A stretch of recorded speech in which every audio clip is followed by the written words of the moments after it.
Bonjour, je suis très heureux de pouvoir vous retrouver au travers de cette vidéo pour passer un temps dans l'étude et la méditation de la parole de Dieu.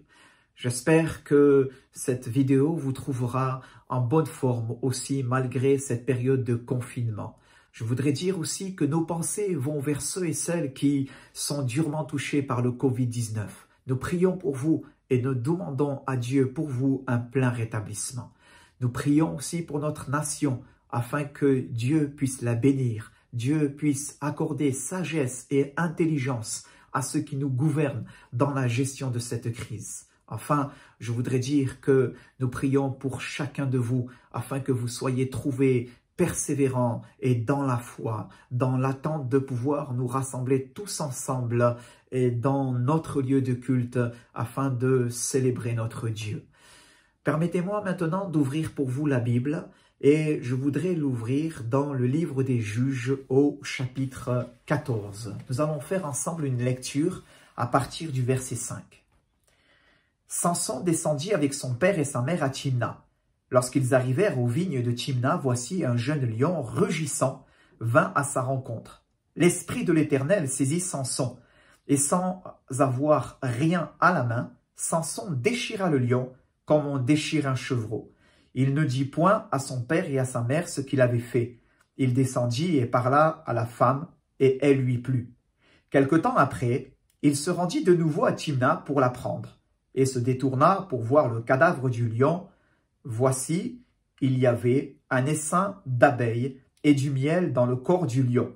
Il prit entre ses mains le miel dont il mangea pendant la route. Et lorsqu'il fut arrivé près de son père et de sa mère, il leur en donna, et ils en mangèrent. Mais il ne leur dit pas qu'il avait pris ce miel dans le corps du lion. Le père de Samson descendit chez la femme, et là, Samson fit un festin, car c'était la coutume des jeunes gens.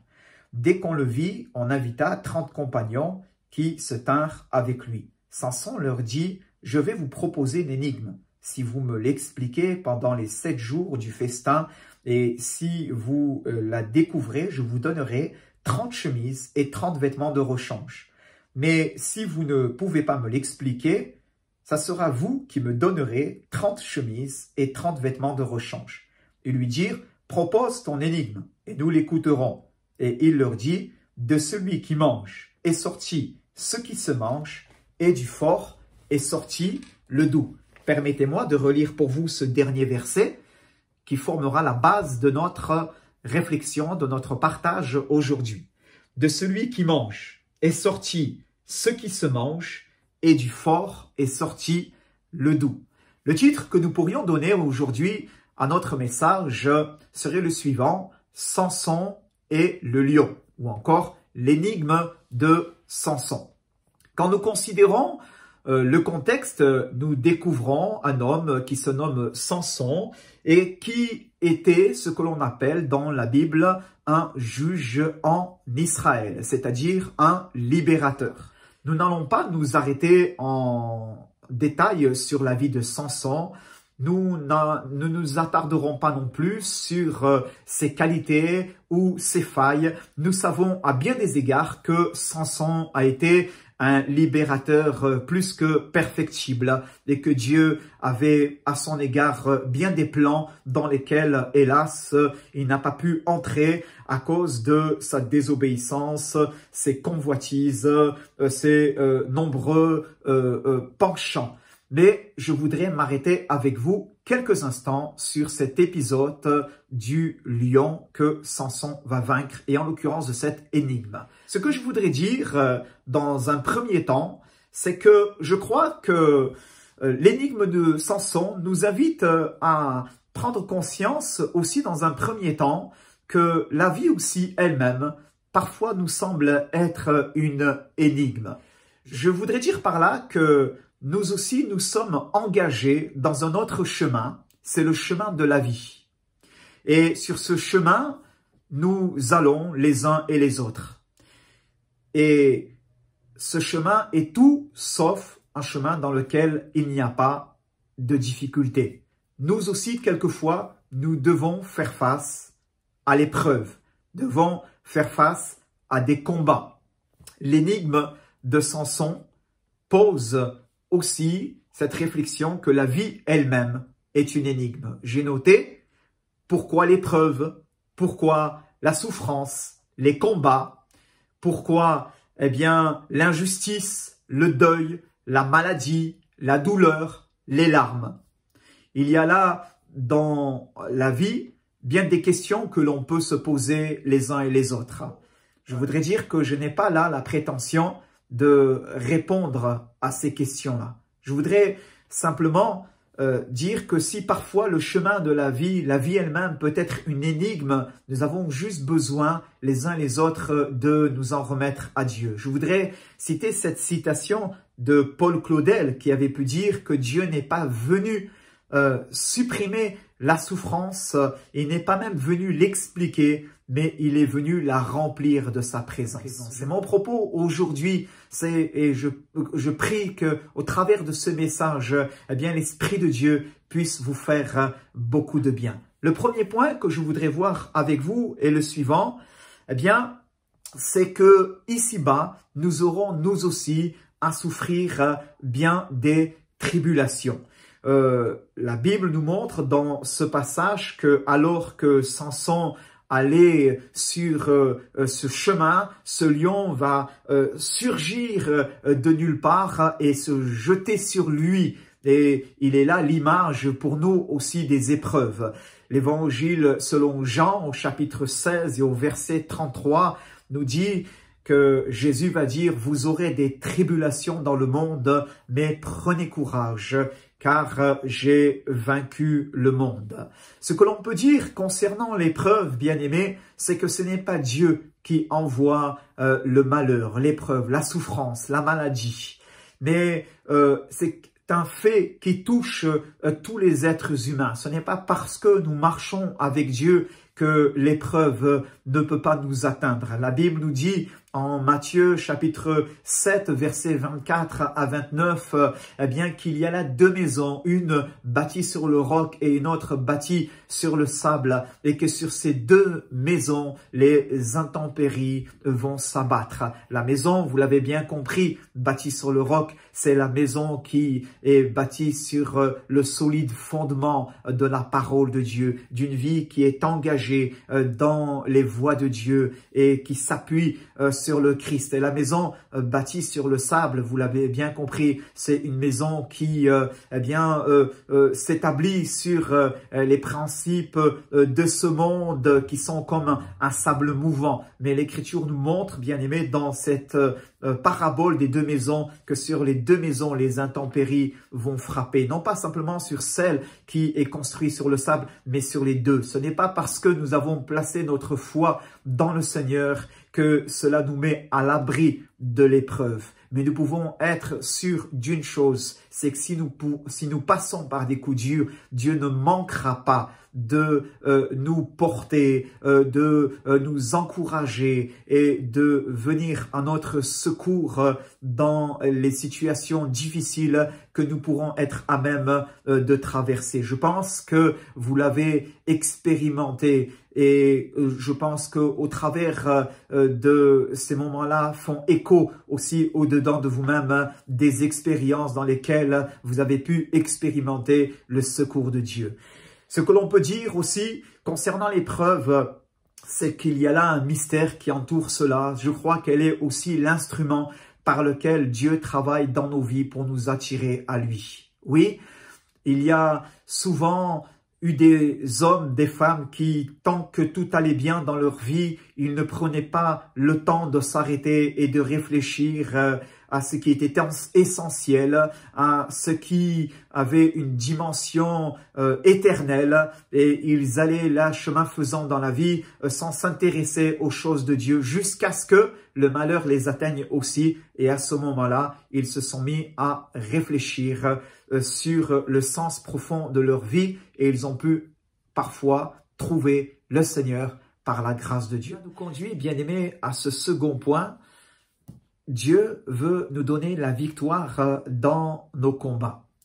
La Bible nous dit que lorsque Samson était sur ce chemin, un lion rugissant va venir à sa rencontre. Bien sûr, dans le but, on imagine bien, de le dévorer. mais qu'à ce moment précis, l'Esprit de l'Éternel va saisir Samson qui, sans rien avoir dans les mains, va déchirer ce lion comme un homme déchire un chevreau.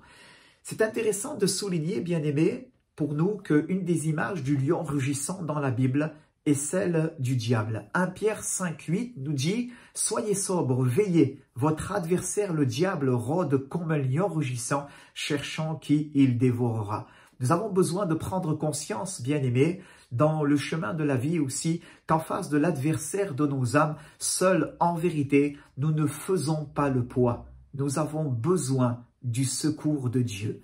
Zacharie chapitre 4 verset 6 nous dit « Eh bien, ce n'est ni par la puissance, ni par la force, mais c'est par mon esprit, dit l'Éternel des armées. » Et je crois, bien-aimés, qu'en face des lions de l'existence que nous pouvons rencontrer les uns et les autres, comme en face de l'ennemi de nos âmes, eh bien, nous avons besoin de compter sur la grâce de Dieu. Si la vie peut parfois être une énigme en face des souffrances que nous pouvons traverser les uns les autres, nous avons besoin de prendre conscience premièrement que Dieu, nous ne sommes pas seuls, mais que Dieu est celui qui chemine à nos côtés, mais aussi qu'il est celui qui veut combattre pour nous, comme la Bible nous le dit. Notre Dieu est celui, bien-aimé, qui a vaincu une fois pour toutes en Jésus-Christ l'ennemi de nos âmes, le lion rugissant. Il a triomphé de lui par le bois maudit du calvaire à la croix.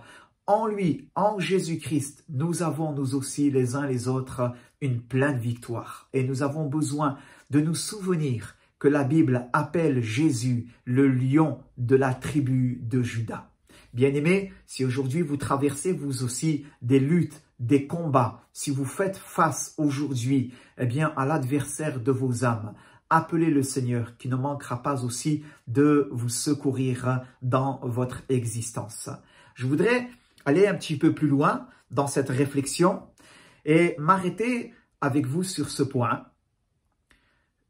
Dieu a le pouvoir de changer le mal en bien dans nos vies. La parole de Dieu nous dit que du lion, il en sortit du miel. De celui qui mange est sorti ce qui se mange, et du fort est sorti le doux. Ça peut sembler facile de dire cela, que Dieu a le pouvoir de changer le mal en bien dans nos vies, en face des épreuves que parfois nous pouvons traverser les uns et les autres. Mais la Bible nous propose une multitude de témoignages dans lesquels nous voyons des hommes et des femmes qui vont expérimenter cette grande vérité et vont voir la main de Dieu changer le cours de leur histoire. J'en prends à témoin Joseph qui fut vendu par ses frères comme esclave. Il va se retrouver dans la maison de Potiphar où là, il va être accusé faussement par Madame Potiphar. Il va se retrouver en prison où là, l'Écriture nous montre, il va être oublié de tous. Et il semble que son avenir est ainsi, va être assombri à jamais. Mais l'Écriture nous montre que Dieu n'avait pas dit son dernier mot et qu'à un moment donné, Dieu va permettre à ce que Joseph puisse sortir de prison et il va devenir le premier homme de tout le pays d'Égypte après Pharaon lui-même. Dieu avait changé le mal en bien. Joseph, devenir ce premier homme, le dira plus tard à ses frères, « Vous avez résolu de me faire du mal, mais Dieu l'a changé en bien. » J'en prends aussi à témoin le témoignage de Naomi qui était partie pour le pays de Moab parce qu'elle fuyait la famine qu'il y avait dans son pays. Elle était partie avec son mari Elkana et ses deux fils Machlon et Kiljon. Et l'Écriture nous dit que cette femme fut frappée par un drame terrible. Dans un premier temps, elle va perdre son mari et dans un second temps, elle va perdre ses deux fils Machlon et Kiljon tour à tour. Elle va se retrouver sans descendance avec ses deux belles-filles dans l'incapacité de leur assurer un avenir radieux, serein. Et il semble là aussi que tout est fini pour Naomi. Mais la parole de Dieu nous dit qu'elle entendit que Dieu avait visité son peuple et lui avait donné du pain en abondance. Elle va s'en retourner à Bethléem et là, l'Écriture nous montre bien qu'il va y avoir une série d'événements qui va faire que Dieu va changer aussi les circonstances dans la vie de Naomi. Elle va être bénie au-delà de toute commune mesure et avec sa belle-fille Ruth qui va épouser Boaz, elle va entrer dans la lignée de Davidique et dans la lignée de Jésus, fils de Dieu. Nous pourrions citer aussi bien sûr Job, comment ne pas penser à lui aussi, alors qu'il avait tout, l'Écriture nous dit, en quelques jours, il va tout perdre, et terre, et biens, et famille, et il va rester seul avec sa femme qui, au sein de l'épreuve, va lui dire « Tu demeures ferme dans ton intégrité, maudit Dieu et meurs ». Et avec pour seuls amis des bien-aimés qui vont passer leur temps à trouver à redire et à rechercher à accuser Job. Et l'Écriture nous montre là aussi bien qu'après bien des mois, des temps de tourment, bien Job va aussi être secouru par Dieu et Dieu va changer le mal en bien dans la vie de Job. Il va être non seulement consolé, mais aussi béni au-delà de toutes ses espérances. Bien-aimés, je voudrais vous dire par là, vous aussi, je crois que Dieu est capable bien, du fort et de sortir quelque chose de doux. Autrement dit, il est capable pour vous aussi de changer les circonstances. Cela peut paraître prétentieux de le dire ainsi et peut-être, eh bien, vous pensez c'est facile pour le pasteur de parler ainsi et vous êtes en proie à des luttes, à des combats, à la souffrance. Je vous invite à vous confier dans le Seigneur, à lever les yeux vers lui et à vous attendre à lui. Il est celui non seulement qui a confirmé sa parole dans la vie de bien des hommes et des femmes, que ce soit dans les Écritures ou autour de nous, autour de vous, et qui est capable aussi de la confirmer dans votre vie si seulement vous placez votre foi dans le Seigneur. Un autre point que je souhaiterais évoquer au travers de ce passage avec vous, c'est le suivant. C'est que je crois que Dieu veut nous permettre d'apprendre de nos épreuves. La Bible nous dit que Samson, alors qu'il se rend une nouvelle fois à Timna, il va se détourner pour voir le cadavre du lion. Et quel va être grand probablement son étonnement lorsqu'il va découvrir qu'à l'intérieur du cadavre du lion avait pris place un essaim d'abeilles et qu'en plus cet essaim avait fabriqué du miel. Et je crois, bien-aimé, aussi que dans notre existence, non seulement Dieu est celui qui veut nous secourir dans nos épreuves, mais qui veut nous permettre d'apprendre d'elle. Et comme dans ce passage, il veut nous permettre aussi bien, de sortir grandi, nourri par ces expériences de vie qu'il aura parfois à un certain moment, sans que nous le comprenions pourquoi, eh bien, permis dans notre existence. Il est étonnant de noter cela, que de ce lion, Samson va en sortir du miel. Il est dit, il prit entre ses mains le miel dont il mangea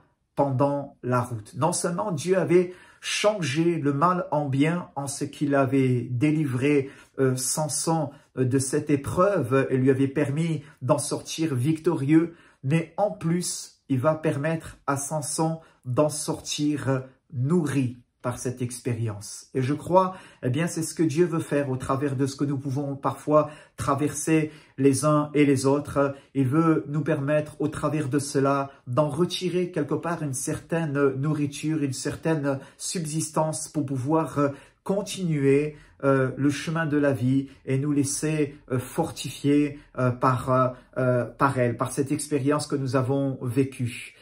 et qu'il y aura aussi une autre réalité, c'est qu'il nous permettra ainsi de devenir pour d'autres une source de bénédiction. Non seulement Samson avait lui-même été nourri par ce miel qu'il avait trouvé et qu'il avait pu ainsi continuer la route en se nourrissant de ce miel, mais en plus l'Écriture nous dit lorsqu'il fut arrivé près de son père et de sa mère, il leur en donna et ils en mangèrent. Je crois aussi, bien-aimés, que non seulement les expériences que nous pouvons vivre les uns et les autres auront pour vertu le fait de nous nourrir, mais aussi qu'elles pourront nourrir les autres et leur permettre à leur tour d'être fortifiés au travers de ce que nous aurons vécu, ce que nous leur partagerons et qu'à leur tour, ils pourront aller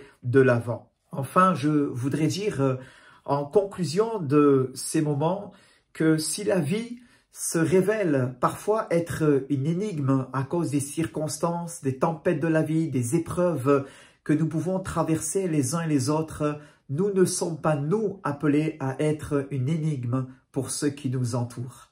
La Bible nous dit dans ce passage que Samson était une énigme pour tous ceux qui l'entourent. Il a tué un lion de ses propres mains, Dieu lui a donné une belle victoire et cependant, il n'en dit rien à son père et à sa mère. Au verset 12 du chapitre 14, l'Écriture nous dit qu'il va être une énigme pour ses contemporains. Et au verset 16, il nous est même précisé qu'il reste une énigme pour sa femme. La femme de Samson pleurait auprès de lui et disait « Tu as proposé une énigme aux enfants de mon peuple et tu ne me l'as point expliquée. » Samson était une énigme à lui seul. Il n'était pas lisible, ni pour les gens du dehors, les Philistins, ni pour sa parenté, ses parents, ni même pour sa propre femme. Et la Bible ne nous appelle pas, bien-aimés, à